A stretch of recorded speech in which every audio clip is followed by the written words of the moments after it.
o se va a confirmar la elección de tal o cual candidato independiente. Te acordarás del caso famosísimo del Bronco, ¿no? Entonces, ¿se va a confirmar o no se va a confirmar? ¿Rebasó o no rebasó el tope de gastos? ¿Y por qué? O sea, ¿cuál es la razón suficiente que a mí me convence sobre esta posibilidad, ¿no? Entonces, esto lo podemos explicar sin que sea incluso un resumen, pero simplemente de una manera muy gráfica lo tratamos de explicar. Insisto, desde luego que las sentencias están a disposición en su texto en nuestra página de internet, en los repositorios, y esto nos lleva a otro tema, el del presupuesto. ¿Cuánto nos cuesta mantener un archivo? ¿Cuánto nos cuesta mantener un repositorio? Las características ahora. Entonces, todos estos temas pues influyen en el ejercicio de justicia abierta. Pero lo importante es tener ese rol activo de la ciudadanía para poder dialogar con ella. Son herramientas, desde luego, que utilizamos los órganos electorales. También el Instituto Electoral realiza una importante labor, pero pues allá es otra cancha. Acá estamos hablando del tema de la justicia electoral. Y desde luego que para las instituciones electorales, los tribunales, es importante tener una funcionalidad efectiva que haga precisamente viable esta capacidad de la transmisión de los contenidos reales, ¿no? Por eso, insisto, a veces es necesario pues dotar de esos elementos incluso a la fuente informativa. A veces tenemos que educar a los reporteros. Yo diría que hasta darles un curso, ¿no? Pero bueno, eso lo trataremos y pues me reservo la participación para la siguiente tema, que sería pues desde luego los retos y por dónde vemos nosotros que falta por hacer, porque aquí más bien la reflexión es qué estamos haciendo, qué no hemos hecho y qué deberíamos estar haciendo en el tema de justicia abierta, mi querido doctor. Pues yo lo dejaré aquí en aras de poder explayarme ya en los retos, en las perspectivas que nosotros veamos hacia dónde pudiera pues ir esta cuestión de la justicia abierta, que desde luego, insisto, mucho es un choque generacional. Es como el tema de la reforma en derechos humanos o como el tema de la reforma de género, muy importantes, pero que a veces tenemos que luchar contra el formalismo jurídico, contra esas viejas escuelas de cómo generar, pues ya no digo la sentencia, sino el pensum del derecho electoral, y que tú como investigador, pues, y desde luego como exfuncionario del tribunal, lo conoces a cabalidad. Ahí sí no te puedo decir, porque tú eres un experto en materia de justicia electoral, y desde luego que este diálogo a mí me satisface mucho que lo podamos realizar, doctor, porque, insisto, la difusión de la plataforma que tenemos en Jus Comitialis, con el apoyo del señor director, del doctor José Dolores Alanís Tavira, que ha sido fundamental para lograr esta revista y la difusión pues de estas ideas del pensum del derecho electoral, de la ciencia política, de la administración pública, en abono de la construcción democrática, que eso es lo que a todos nos debe de orientar. Bueno, yo aquí lo dejo para poder explayarme en la que sigue. Amenazo.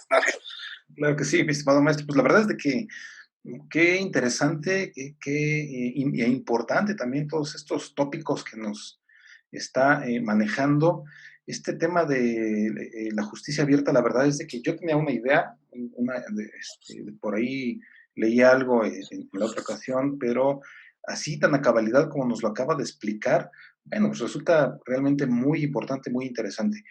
Y creo que esa justicia abierta pues viene a redondear, desde luego, ¿no? Viene a redondear el tema de la democracia, ¿no? Que totalmente, no puede existir una democracia si no hay una apertura en muchos sentidos, ¿no? Por ejemplo, la libertad de expresión es una apertura, y todas las libertades en general son aperturas, ¿no? Y una justicia abierta, como bien lo comenta, como bien nos lo está explicando, atiende precisamente a esa democracia, ¿no? Difundir, transparentar y la participación también ciudadana, así como la rendición de cuentas y la máxima publicidad, que son puntos que nos acaba de explicar muy concretamente acerca de la justicia abierta, muy interesante.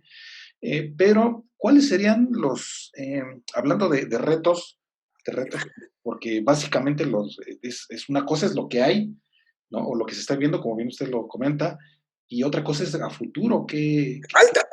qué falta, qué se espera, ¿cuáles serían estos retos que los juzgadores electorales tienen frente al modelo de justicia o de tribunal abierto? Mira, mire, doctor, mira, a ver, quiero centrarme ya en el aspecto concreto de la función jurisdiccional. Es importante, cada vez tenemos los mayores instrumentos de vigilancia sobre el gasto público, sobre el control de indicadores. El tema del gobierno y la gestión judicial tiene mucho que ver con el tema de los indicadores. Y aquí entramos mucho en un terreno totalmente subjetivo.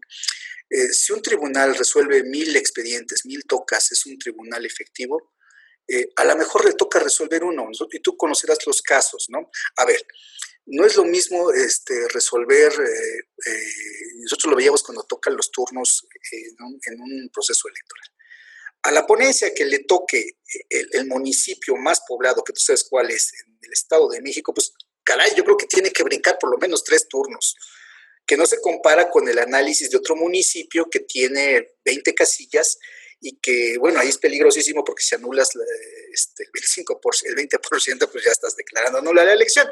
Entonces, yo creo que ahí los estándares, al menos para evaluar el nivel de indicadores, que es un tema de, insisto, de gestión judicial, de administración de los recursos, que goza un tribunal, que ahí quiero ser muy enfático al señalar que el juzgador debe dedicarse a su función, a juzgar. Para la administración de los recursos, pues está el área, y lo hace muy bien el Poder Judicial a través de un Consejo de la Judicatura, el Tribunal Electoral del Poder Judicial de la Federación a través de una comisión de administración, pero los tribunales locales tenemos que centralizarlo en un área que es la presidencia. Y ahora que estoy en presidencia, pues me entero de todo esto, pero insisto, esos temas dejarlos un poco de lado, porque insisto, ya hay muy definido todo este tema y quiero centrarme en el ejercicio cotidiano de la jurisdicción, en la impartición de justicia. Entonces, ahí hay varios aspectos que yo quiero tocar el día de hoy y que con motivo incluso de esta oportunidad que me dio la revista Jus Comitialis de emitir un artículo, lo he estado reflexionando a toro pasado de lo que podría ser una segunda parte de este artículo. Y bueno, a ver, el tema tiene que ver con las sentencias, que es como el producto final de todo el proceso creativo de un tribunal. Algunos le llaman sentencias ciudadanas, digo, con todo lo que el ciudadano pueda dictar una sentencia. Entonces yo diría más bien sentencias con lenguaje ciudadano.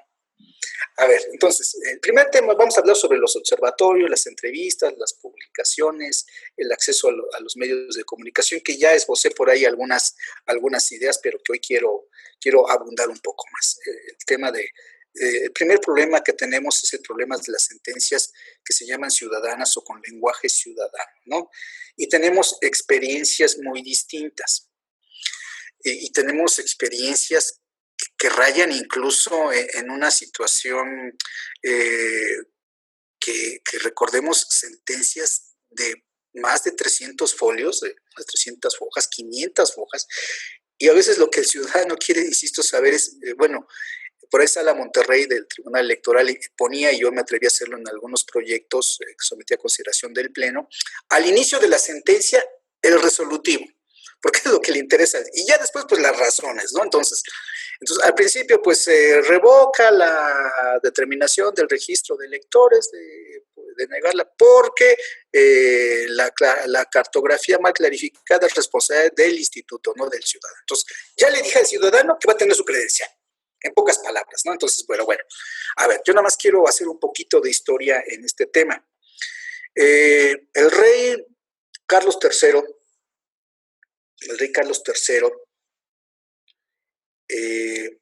emitió una ordenanza por ahí del año de 1768, en el cual establecía por cédula real que se prohibía, fíjense lo que voy a decir, a los jueces de su reino y de la isla de Mallorca que motivasen sus sentencias.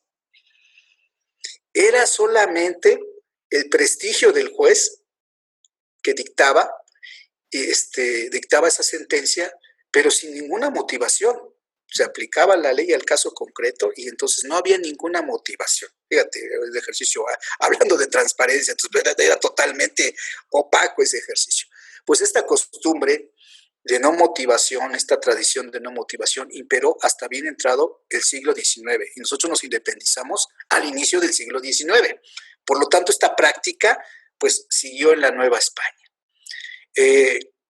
Y nosotros recordemos que ya en el México independiente, con las 7 leyes, perdón, con el acta de reformas, las leyes fueron centralizadas, con el acta de reformas que establece ya las bases del juicio de amparo y en el cual el juez Sámano, que en caso era encargado del despacho, dicta la primera sentencia de amparo sin ley orgánica. ¿Cuántas fojas tenía esa sentencia? Una sentencia, una foja. Si nos vamos a la sentencia del amparo Morelos, esta ya va un poquito más gordita, 20 fojas. Fíjate, el amparo Morelos, que le da origen a la tesis esta de incompetencia de origen. ¿A qué voy con toda esta perorata? Esta costumbre, no quiero hacer toda una apología de cómo se ha ido construyendo las sentencias en México en el siglo XIX, porque no nos alcanzaría esta hora o media hora que tenemos. Pero si nosotros vemos cómo eran las sentencias en la quinta época, estoy hablando de 1917, a las sentencias de la novena época y a partir de la cisma del Poder Judicial de 1900, que así se le llamó la cisma de 1994, cuando pasamos de 21 ministros a 11 ministros. Entonces, yo creo que esto fue por la década de los 70s, de los 80s, cuando esos documentos de trabajo entre ponencias, donde sí el ministro, y a mí me pasa, a ver, tráiganme la sentencia de la Corte Interamericana y el Tratado de Carneluti y ahora Ferraioli, y vamos a meterle esta parte. Entonces, esos documentos de trabajo que entre los ministros y después entre los magistrados, y recordemos que muchos de los magistrados pues venían del Poder Judicial cuando el Tribunal Federal Electoral se incorpora al Poder Judicial, pues esta tradición de tener sentencias muy abundantes, pues ha imperado. Y entonces, pues entre más transcripción, y ahí va, transcribo los agravios del actor, los hechos del actor, fíjate, los hechos del actor, los agravios del actor, el informe circunstanciado, y para que no se me vaya nada, pues lo transcribo todo. Y finalmente, pues con todo y tesis, entonces a veces me la cita el actor, me la cita la responsable, me la cita el tercero interesante y el coadyuvante. Entonces, si nos dedicamos a transcribir, nada más en mera transcripción ya llevamos 100 fojas. ¿Me explico? Y entonces, al momento de trabar litis, que es lo que yo creo que aquí es un tema, lo dice el exministro Cosío, es un tema epistemológico, es un tema de teoría del conocimiento. Entonces, a ver, si lo que voy a resolver es el planteamiento de la fijación de la litis, pues creo que debe ser muy nítido. La litis en el presente asunto se constriñe, fíjate la palabra, se constriñe a determinar si el partido A tiene derecho a recibir financiamiento toda vez que no obtuvo el 3% que es de la ley. Punto. Así de si tiene derecho o no tiene derecho. Y ya después, pues, la causa de pedir y todo, pero y finalmente, y los agravios. Entonces, recordemos que también hay una tesis muy interesante que nos dice que porque también la transcripción de agravios nos lleva a otra, y entonces voy a responder el primer agravio. Entonces, caray, a veces por cuestión de método, lo importante es que se respondan todos los planteamientos del actor, no importa ni el orden, pero sí una muy breve síntesis para que quede claro a todos qué es lo que se va a resolver y por qué razones. Creo que ese es el núcleo esencial de lo que, y bueno, y con qué medios de convicción en su caso, cuando el tema no verse exclusivamente sobre puntos de derecho. Entonces, este tema de las sentencias es muy importante, porque si nosotros leemos Amigos de Fox, que son casos paradigmáticos, los que estoy refiriendo en materia electoral, o Pemex Gate, el tema de la sanción, entonces nos encontramos con sentencias que son voluminosas y donde el actor en el caso de que le deneguemos su petición de revocar el acto, pues no se va a enterar a ciencia cierta por qué razones el tribunal correspondiente confirmó, le denegó su petición de justicia.